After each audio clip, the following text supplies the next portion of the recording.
தந்தை, மகன், தூய ஆவியாரின் பெயராலே ஆமேன். இயேசு கிறிஸ்துவின் அன்புமிக்க சகோதர சகோதரிகள் உங்கள் அனைவருக்கும் கிறிஸ்து இயேசுவின் அன்புகளது வணக்கத்தை தெரிவித்துக் கொள்கின்றேன். இன்றைய நற்செய்தி பாகமானது மத்தேயு நற்செய்தி 23ஆம் அதிகாரம் 27 முதலில் திருவாக்கியங்கள். குறிப்பாக 27வது வாக்கியம். வெளிவேடக்கார மறைநூல் அறிஞரே, பரிசேயரே, ஐயோ உங்களுக்கு கேடு! ஏனெனில் நீங்கள் வெள்ளையடித்த கல்லேறுகளுக்கு ஒப்பானவர்கள். அவை புறம்பே அழகாக தோற்றமளிக்கின்றன, அவற்றின் உள்ளேயோ இறந்தவர்களின் எலும்புகளும் எல்லா வகையான அழுக்குகளும் நிறைந்திருக்கின்றன. நாம் பார்க்கின்றோம், தெய்வம் உங்களையும் என்னையும் சொல்கிற ஒரு வார்த்தை, நீங்கள் வெள்ளையடித்த கல்லறைகளுக்கு ஒப்பானவர்கள் என்று. நாம் தோற்றத்தில் நாம் நன்றாக இருக்கின்றோம், ஆனால் உள்ளுக்குள்ளே எல்லா அழுக்குகளும் இருப்பதை நாம் காண்கின்றோம்.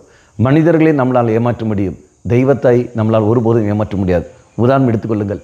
கணவன் நல்ல ஒரு கணவனாக அவன் வாழ்ந்து கொண்டிருக்கின்றான், ஆனால் உள்ளுக்குள்ளே வேறொரு பெண்ணை மனதில் நினைத்து கொண்டு வாழ்கின்ற ஒரு வாழ்க்கை. அது மனைவிக்கு தெரிவதில்லை, தெய்வத்துக்கு தெரிகிறது. அவன் ஒப்பிட்டு வாழ்கின்ற வாழ்க்கை. மனைவி நல்ல ஒரு வாழ்க்கையை வாழ்ந்து கொண்டு வருகின்றாள், ஆனால் அவள் வேறொரு கணவனை ஒப்பிட்டு வாழ்கிற சமயத்தில், எனக்கு இப்படிப்பட்ட ஒரு கணவன் இல்லையே, இப்படிப்பட்ட கணவன் இல்லையே என்று ஒப்பிட்டு வாழ்கிற சமயத்தில் வாழ்கின்ற போலியான ஒரு வாழ்க்கை.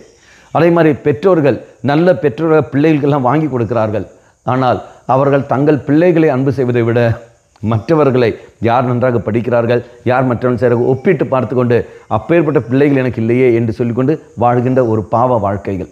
அதே மாதிரி தான் இல்லற வாழ்க்கையிலும் சரி, துறவற வாழ்க்கையிலும் சரி, நல்ல ஒரு அருத்தந்தை என்று சொல்லி கொண்டிருக்கிறார்கள், ஆனால் அருத்தந்தை நல்லவர் இல்லையே.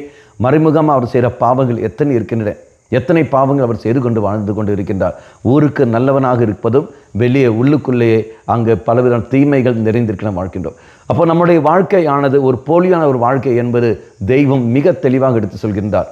சொல்கிற வார்த்தை, வெள்ளடித்த கல்லறைகளுக்கு நீ ஒப்பானவனாக இருக்கின்றாய். அப்போ நான் என்ன செய்ய வேண்டும்?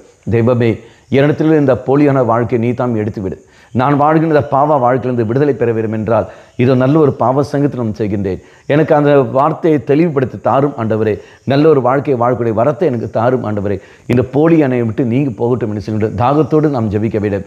எந்த அளவுக்கு நீங்கள் நாம் தாகத்தோடு நாம் தாகத்தை வெளிப்படுத்துகிறோமோ, இறை சன்னதியில் இறைவனை நம்பி நம்ம வாழ்க்கையை வாழ முயற்சி எடுக்கிறோமோ, அந்த அளவுக்கு கிருபைகளும் சக்தியும் நமக்கு கிடைக்கும். ஆக இறைசனில் மன்றாடுவோம். நல்ல ஒரு கிருபைக்காக போலியை தவிர்த்து உண்மையான ஒரு வாழ்க்கையை வாழ இறைசனில் மன்றாடுவோம். கண்களை மூடிக்கொள்ளுங்கள். நல்லவனாய் தெய்வமே, போலியான ஒரு வாழ்க்கையை விட்டுக்கொண்டு உண்மையான ஒரு வாழ்க்கையை வாழ எனக்கு சக்தியை தந்திரலும். வெள்ளடித்த கல்லறைக்கு ஒப்பாக இருக்கிற என்னை நீ தாமே எடுத்து மாற்றிக்கொண்டு, என்னிடத்தில் இருக்கின்ற தீமையும் பாவ பழக்கங்களையும் எடுத்து மாற்றிக்கொண்டு உம்முடைய விருப்பங்களை மட்டுமே நிறைவேற்றக்கூடிய சக்தி எனக்கு தந்திரலும்.